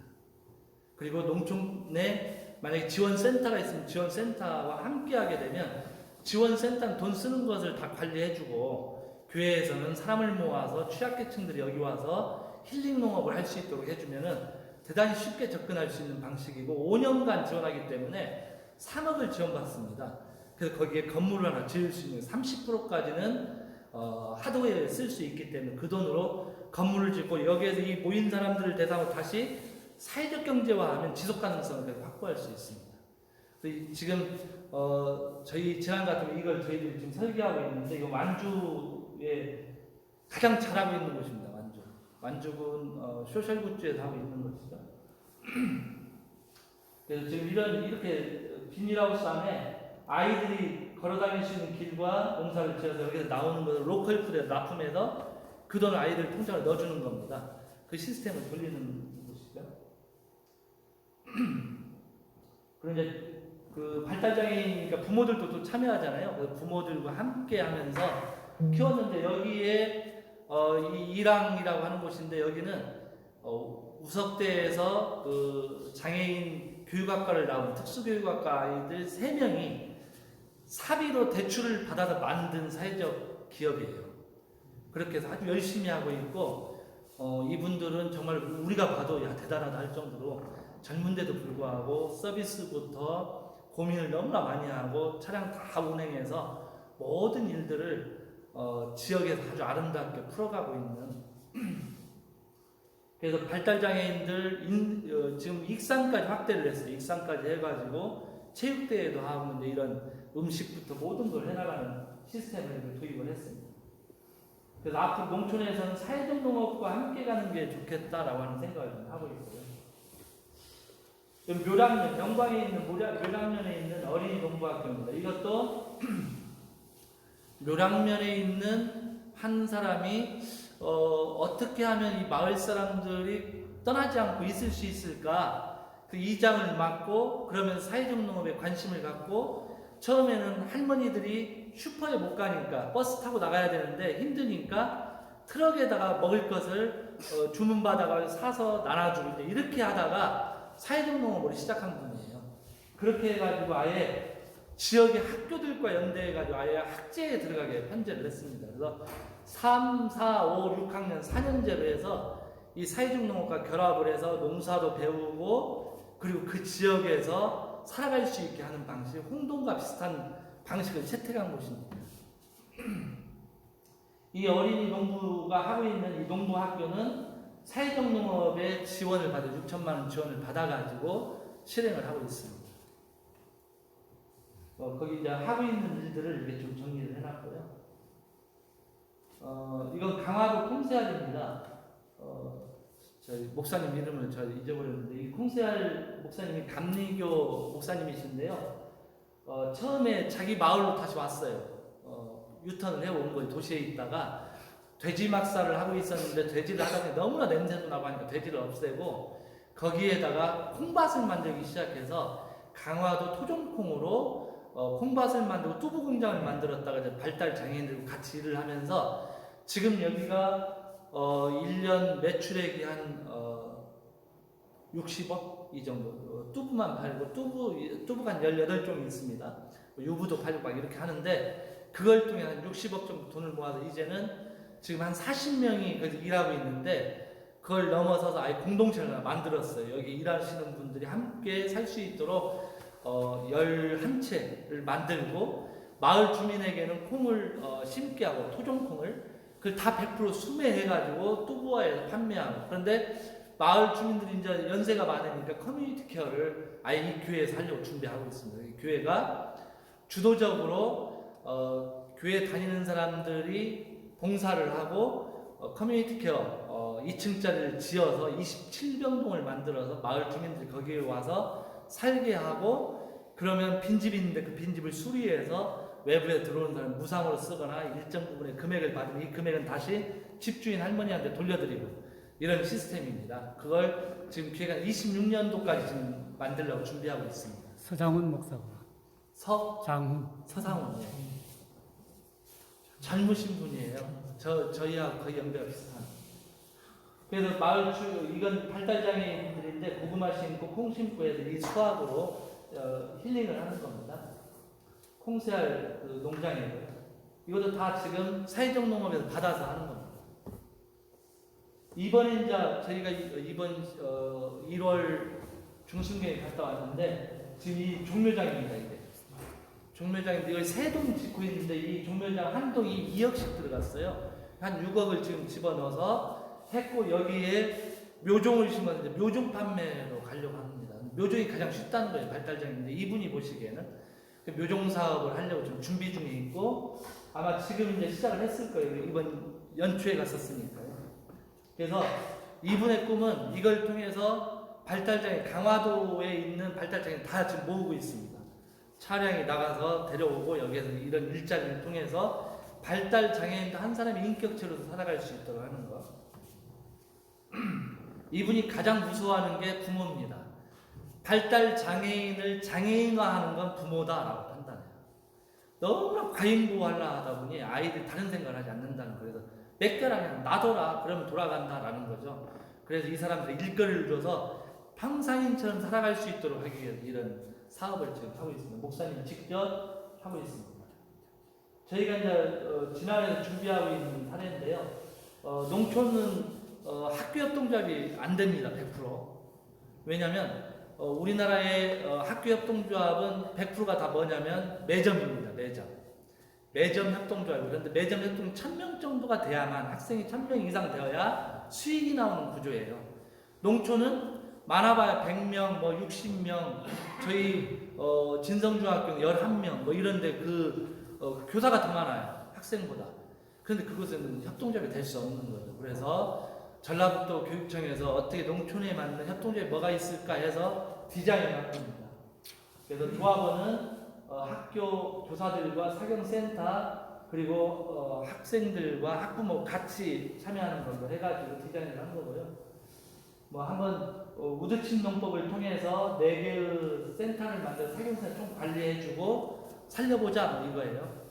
우드칩으로 지금 하는 걸 실험 중에 있습니다. 아직 우리도 성공은 하지 못했고요. 일부는 성공했고 우리는 실패했습니다. 저희가 한번 하우스에다 했는데 실패했죠. 우드칩은 나무를 파쇄해가지고 1년 정도 숙성해서 부숙화된 것을 틀밭에 넣어서 하게 되면 10cm를 쌓게 되면 여기에 풀이 안 나거든요. 미열이 발생되면서. 그래서 이제 묘종을 심어서 가꾸는 방식인데, 그렇게 되면 이제 풀이 없으니까 되게 편하게 할 수 있는 방식이에요. 초기 작업은 좀 들어갑니다. 그 나무로 틀을 짜야 되기 때문에 조금 들어가는데, 어쨌든 이게 외국에서는 성공적으로 실험이 되었고 일반화된 농법입니다. 그러면 농약을 안 써도 되고 비료 안 써도 되고 무경운을 하는 것이죠. 탄소가 나오는 것에 우리는 자동차가 엄청 나올 거라고 하지만 자동차가 더 많은 게 농업입니다. 농업이 21% 발생을 시키고 있거든요. 그래서 이 경운할 때 탄소가 발생돼서 사실은 농사를 바꾸지 않으면 탄소 제로하는 어렵습니다. 그런데 이것은 무경운이기 때문에 탄소를 저장하는 방식이죠. 그래서 탄소 제로와 농산물이 나오게 되는 겁니다. 이 농법을 좀 결합을 해서 학교와 협동조합을 하거나 아예 지역을 전체 탄소와 제로와 농산물로 전환하는 방식을 선택하려고 지금 준비하고 있는 거고요. 그렇게 됐을 때 틀밭은 우리가 조형을 할 수 있습니다. 그래서 눈으로 꽃도 보고 열매도 볼 수 있고 견고한 사업이면서도 한편으로는 생산물을 내게 하는 것이고, 연세 드신 분들이 참여할 수 있다고 하는 장점이 있습니다. 풀을 댈 필요가 없기 때문에 그런 장점을 살려서 지난같이 작은 곳 한번 바꿔보자 이런 거였고, 지난은 사경센터라는 거 저게 예. 학교하고는 전혀 관계가 없는 것 같은데. 사회적 경제센터. 사회적 경제 지원 센터인데요. 저희가 이런 걸 만들어 농장을 만들고 학교는 거기 와서 거기서 나오는 생산물을 판매해서 학생들이 그걸 가지고 협동조합 돌리는 방식이에요. 좀 이따 그림이 나오는 거예요. 그래서 지금 저희가 4개의 농장을 지금 만들고 있어요. 저희가 성수에서 만들어졌고요. 하늘뜨락이라고 하는 게 이제 저 대구면에서 만들어졌고, 순놀이 농장이 북위에 만들어지고, 그리고 북위에다가 하나를 지금 만들고 한 200평 정도로 장승초와 같이 결합할 수 있는 만들려고 이 4개를 해서 사경센터 그 각각으로 6천만 원 주면 농부들이 결제를 못 해요. 서류를 못 만든, 너무나 서류가 복잡하니까. 그래서 우리는 사경센터 안에 회계 담당자가 있으니까 돈을 여기서 받아가지고 카드를 해서 카드 결제를 할 때 이건 쓸 수 있다 못 쓸 수 있다 이런 걸 다 정리해 주는 거죠. 그러면 농민들은 그냥 거기에 따라서 움직이기만 해도 나중에 서류를 우리가 내주는 거니까 문제가 없이 돌아갈 수 있게 하기 위한 거고, 여기에 학교가 결합되는 겁니다. 이런 방식이 되어 있습니다. 장승초 협동조합이 학생, 학부모, 지역민들이 함께 농협에 참여하고, 그리고 여기에 나오는 수익은 이제 지역에서 판매할 수 있도록 하는 거고, 저희가 안심 농자재 센터, 우리가 이제 사경센터를 여기 결합하고, 지역 주민이 선생으로 결합하고, 이렇게 해서 하고, 여기에 교육으로서는 참교육을 하는 거죠. 지금까지는 그냥 외고 이런 교육이 아니라 진짜 실천적 삶을 통해서 교육의 필요성들이 확대될 수 있도록 하는 구조를 만들어보자 해서 이제 이렇게 틀을 짠 거고, 이게 틀밭입니다. 이게 대부분 노지에다 만든 천평이고요. 이건 200평에다 만든 그 틀밭인데요. 여기에 지금 풀은 없잖아요. 여기가 일항인데, 아니 고랑인데 풀이 없어요. 그래서 이 풀 없는 것은 좀 두터운 우드칩을 쓰고 틀밭에다가는 좀 부숙된 것을 집어넣어서 1년에 2cm씩만 깔아주면 계속 이게 이제 부숙되고 썩잖아요. 나무는 5년 썩습니다. 5년. 풀은 6개월이면 없어지는 거고요. 그래서 이 나무 우드칩을 집어넣게 되면 조금씩 밑으로 깔아앉아 단단한 이제 흙이 되는 겁니다. 그리고 위에다 1년에 2cm씩만 도포를 해주면 널러왔던 씨앗도 거기에서 나는 데를 한두 개는 이렇게 뽑으면 뿌리가 휙 들립니다. 그냥 힘 하나도 안 들고, 우리 땅에 있는 건 막 뜯다가 관절에 우리 염증 생기잖아요. 농사 짓는 사람들이 관절 두꺼운 게 이거 뽑다가 하는 거잖아요. 근데 이건 그냥 손가락 이렇게 하면 다 그냥 들려 나옵니다. 왜냐하면 2cm의 그 공기층이 있기 때문에 얘네들 뿌리를 잘 못 내립니다. 그렇게 해서 시작을 하는 거죠. 이건 학생들을 위해서 저희가 만든 거예요. 산림과 농업이라고 하는 데에서 교육청하고 같이 해서 교육청이 돈을 대고 저희가 디자인해서 이게 넝쿨 식물들 이제 이런 데 심고, 틀밭에다가 꽃과 농약을 안 해야 되니까 천적 식물들을 같이 섞어서 심는 겁니다. 그래서 그 무궁화도 있어요. 무궁화는 그 뭡니까 진딧물을 다 빨아들이잖아요. 무궁화를 심으면 있던 그 진딧물 다 무궁화 쪽으로 달라들게 되죠. 그럼 여기는 하고, 배추를 심을 때는 우리 뭐 양배추를 그 간에 심어서 글로 벌레들이 모이게 하고, 이런 채집 방식으로 해서 지금 하고 있는 방식입니다. 네, 흐름도인데 이런 식으로 하겠다라는 거예요. 그래서 장승초 협동조합이 있는데, 이 협동조합은 지난 사경센터에서 시장도 확보해주고 교육도 하고 자금 정산을 해야 돼요. 왜냐면 선생님들이 협동조합 하면서 막 되게 힘들어합니다. 일반 교육 업무 외에도 이걸 얹혀서 받아야 되기 때문에 되게 안 하려고 하거든요. 그래서 사경센터가 대신 해주겠다라는 거예요. 그리고 당신들은 아이들에게 사회적 경제 교육만 해라. 그리고 교육을 당신들이 못할 때 우리가 지원 나가서 아이들에게 학제적으로 교육을 해주겠다. 이런 것들. 이렇게 돌리면 되지 않을까라고 하는 차원에서 말씀드리는 거고요. 뭐 비전 지역연대와 협력적 교육 문화를 만들어 보자. 그래서 사람이 작아도 가능하다라고 하는 부분에서의 협동조합, 학교 협동조합의 방식입니다. 예동교회는 10kW, 이건 제가 사업적으로 여러분들한테 제안을 드리려고 하는 겁니다. 협동조합이 많이 만들어졌는데, 햇빛발전이 만들어졌는데, 기장이 처음부터 출발을 잘못했습니다. 기살림 있잖아요. 기살림도 디자인이 잘못됐어요. 발전 못합니다. 원칙이 있어요. 그런데 그 원칙을 완전히 무시하고 시작된 게 기살림과 이 햇빛 발전입니다. 기본적 원칙은 이렇습니다. 아이쿱을 보든 한살림을 보든 전제가 있어야 돼요. 뭐냐면 생산자가 먼저 시작이 돼야 됩니다. 근데 우리는 먼저 만들고 생산자를 모집하려고 해요. 절대 안 되죠. 생산 품목이 정해져야 그 품목 때문에 조합원들이 가입하는 거예요. 그러려면 생산자를 대농으로 할 거냐 소농으로 할 거냐를 결정하고, 소농으로 하려면 마을 단위로 교회가 속해 있는 마을에 뭐가 나오는지를 다 파악한 다음에 거기에 나오는 물품을 우리가 100% 사주겠다. 그러면 당신들이 이걸 농약 쓰지 말고, 또는 농약을 쓰더라도 적게 쓰는, 그 두 가지 방식으로 하다 한 가지 방식으로 그런 디자인이 나와야 조합원들이 결합하게 되고 그 관리하는 사람의 인건비가 나오고 하는 건데, 우리는 목사들 다 가입하시오 해놓고 먼저 만들고 자 생산자 모집을 하려고 해요. 생산자가 안 되는 거예요. 왜냐하면 생산자가 들어가는 원가가 계산이 안 되기 때문에 그렇습니다. 생산자들에게 우리가 이렇게 줄 테니 이게 그건 너무나 쌉니다 뭐 이렇게 해서 조율을 한 상태에 생산자가 모집이 돼야 되고, 거기에 맞춰서 소비자들이 그래도 나는 이걸 먹어야 되겠다 하는 사람들 들어와야 성공하는 건데, 우리는 의무적인 거였잖아요. 여러분 다 10만 원씩 내라고 했는데 냈나요? 이렇게 어쩔 수 없이 내기도 했잖아요. 인맥관계로. 아까 인맥관계로 하면 100% 나간다. 뭐 그건 원칙에 나와 있는 이야기예요. 그렇게 된 거죠. 그래서 처음에 햇빛발전도 수유리에다가 이렇게 100kW짜리를 수유동에 있는 두 개가 뭉쳐서 이렇게 했습니다. 그런데 수익을 나눈다는 게 어려우니까 결국 3천만 원 빼주세요가 이제 이탈을 했고, 예동에다가 10kW짜리를 처음으로 이제 설치한 거예요. 그런데 여기에 한 달에 32만 원 정도의 수익이 지금 매달 발생하고 있습니다. 10kW에 32만 원 정도 발생하고요. 100kW가 되면 1년에 한 2,600만 원 정도의 수익이 발생합니다. 관리비 다 나가고. 뭐 그런 시스템인데, 어쨌건 처음으로 이걸 시작을 해가지고 했는데 이거 외에는 아직 안 되고 있어요. 왜 그럴까요? 이것도 마찬가지로 명망 있는 몇 분에 의해서 자 우리 협동조합 시작합니다. 결합하십시다 이렇게 하기 때문에 문제가 발생하는 거예요. 협동조합을 만들기 위해서 이 햇빛이 왜 중요한지, 이걸 통해서 우리가 뭘 하려고 하는 건지, 우리가 이걸 통해 사회 문제를 어떻게 해결하려고 되는 이야기는 없었습니다. 그냥 기장이 기후 이런 문제를 해결해야 된다 합시다 하니까 돈은 냈지만 관심 없습니다. 처음에 117명이었는데 지금 탈퇴한 분 빼니까 47분인가 이 정도 남았습니다. 그 정도 남아있죠. 아쉽습니다.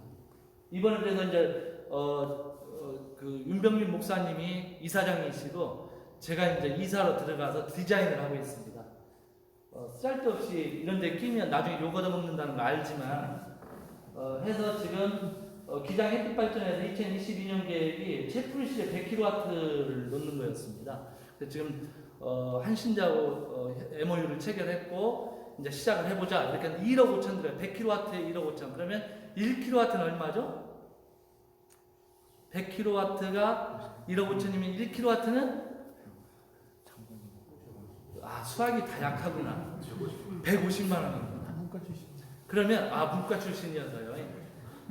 그러면 150만 원을 100명만 모이면 하나가 되는 거예요. 그렇게 한번 해보려고 해요. 그래서 교회가 150만 원에 기부를 하면 이게 1억 5천의 자금이 마련됩니다. 그걸 통해서 이 나오는 이득금은 대학원생들 장학금을 돌리려고 생각하는 거죠. 여기가 1년에 2,600만 원씩 나오니까 이것을 장학금으로 돌리자. 지금 그래서 500kW까지 하면 2,600만 원이 5개니까 얼마가 되겠어요? 한 1억 3, 4천 되겠죠. 1억 3, 4천으로 이제 대학생까지 좀 늘려보자. 이제 이런 생각을 하고 지금 준비를 하고 있습니다. 그런데 이걸 하면 이게 정말 기후 환경이 좋을까? 뭐 이런 게 여러 가지 의문점들이 있잖아요. 그리고 비싸다? 지금은 1kW 설비 딱 끝나면 딱 150에 끝납니다. 그리고 우리가 그냥 문제되는 건 농촌에 3kW를 딱 하면 원전이 하나 없어져야 되는데 원전은 계속 만들어져요. 왜 그러는지 아시죠? 전기세를 이걸로 갚을 수 있으니까 또 전자기기를 더 삽니다. 전자기를 가지고 있는 것 안에서 쓰면서 이 태양광으로 그걸 없애야 되는데 에어컨 안 샀는데 이걸로 뭐 에어컨 써도 되겠네. 에어컨을 또 사요.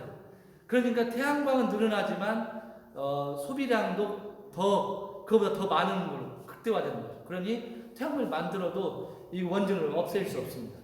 여러분들 우리나라에 있는 비대 전원을 뽑으면 원전 하나 없어집니다. 63빌딩 있죠? 63빌딩에서 하루에 쓰는 전기세가 지난해 한 달 값입니다. 엄청난 전기세 도시에 집중되어 있는 거죠. 그 도시는 관심이 없습니다. 농촌은 관심 있게 해도 우리 연세 드신 분들은 겨울에 막 전기장판 하다가 이거 된대? 그럼 난방기로 놓고 막 하면서 써요. 그래서 태양광이 뭘 줄이려고 하는 건데 그게 안 되면 그대로 유지되는 형태가 되는 거죠. 그것은 뭐냐면 인식교육이 우리한테 아직 안 돼 있다. 그런 인식교육이 되면서 교회가 소속되어 있는 마을 에너지 자립 마을로 갈 수 있는 거거든요. 그런 부분이 좀 필요하다라는 것이고요. 이건 돈 계산한 거예요. 필요 없습니다. 그래서 이렇게 하는 겁니다. 지금 설치 자금을 하는데 개교회나 또는 개인이 한신지하고 채플제 100kW를 할 때 100개 지역교회나 또는 100명이 모여서 1kW에 헌금을 하면 배당 조합원으로 가입하면 가능한 거예요. 지금 한 47명의 조합원에서 100명은 147명 되잖아요. 또는 총회 헌금으로 전환하려고 하는 겁니다. 한신대 장학금을 주려고 총회 헌금하는 것보다 기장 햇빛발전에다 주면 기후변화에 대응한 햇빛발전을 만들어서 그걸로 장학금으로 주면 되지 않겠냐. 주고 끝나버리면 안 되잖아요. 우리 옛날에 뭐죠? 낚시하는 방법을 가르쳐야지 고기를 잡아서 주지 말아라 하는 거와 똑같은 거죠. 그래서 아예 중장기적으로 20, 30년이 갈 수 있는 걸 설치해서 거기에 일률적으로 나갈 수 있게 하는 게 더 좋겠다라고 하는 차원에서 햇빛 발전이 발전돼야 된다. 그러려면 모델을 안 보여버리거든요. 제가 디자인을 이렇게 하면은 열리는 게 늦어가지고 다 없애버렸더니 그랬는데 지금까지 어떻게 했냐면 먼저 그 햇빛 발전의 연합회를 먼저 만들어 버렸어요. 햇빛 발전을 만들어 놓고 자 지역에서 좀 가입해 주세요 이렇게 했다는 거예요. 그런데 그러지 말고 지금부터는 그냥 지교회에서 3kW를 하던 마을에서 3kW를 하던 지역 주민들과 교회가 함께 해가지고 하면 햇빛 발전에서 가서 교육도 해주고 이런 걸 해서 한 사람 두 사람 해서 좀 모이게 되면 지역 단위, 전라북도 단위로 하나의 연합회 만들고 전라남도 단위로 하나의 연합회. 그래서 그 연합회에서 법인세나 이런 걸 다 계산해주고 세금 관리를 해주고 그러면 교회는 그냥 나오는 수입을 어떻게 분배할 것만 결정하면 되는 거죠.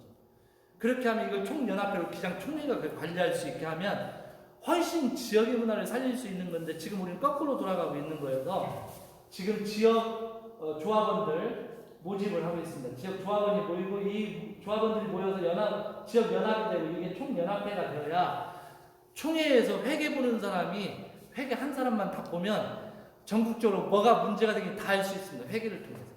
여기는 디자인을 바꿔라. 여기는 방식을 다 할 수 있기 때문에 이게 가능하다라는 거예요. 그래서 여러분들이 교회에 돌아가셔서 아이고 죄송합니다. 벌써 이렇게 지났네요. 아이고 죄송합니다. 빨리 넘어갈게요. 끝났습니다. 교회가 지역과 경제와 사람을 함께 살려야 된다라는 건데요. 그레그 맥레우드라고 이분이 한국에 왔다 갔어요. 이번 작년이죠. 지역개발화, 협동조합의 지역개발화에서 썼던 내용입니다. 정말 공감이 가서 저희도 써놨는데 지역사회 발전을 우선하면 개인의 발전은 함께 올라간다. 개인의 발전을 생각하지 말고 지역의 발전을 우선해라. 그러면 그 지역에 있는 공동체원들 함께 올라갈 수 있다라고 하는 게 이 선생님 이분이 캐나다 노바스코시아 뉴돈이라고 하는 도시를 만든 사람이에요. 38만 명인데 협동조합으로 다 돌아가는 곳입니다. 그분이 쓴 책에 이 말이 있습니다. 그래서 제가 저 말이 너무나 감동적이어서 진안이 발전하면 진안에 있는 모든 개인의 발전이 이루어질 수 있겠다라고 하는 차원에서 지금 저도 이제 이런 쪽에 좀 방점을 짚고 가고 있습니다. 이상으로 마치도록 하겠습니다. 제가 45분에 끝내기로 했는데 15분 더 했습니다. 죄송합니다. 혹시 뭐 질의는 식사하시면서 하시게요? 네. 그럼 마치도록 하겠습니다. 수고하셨습니다.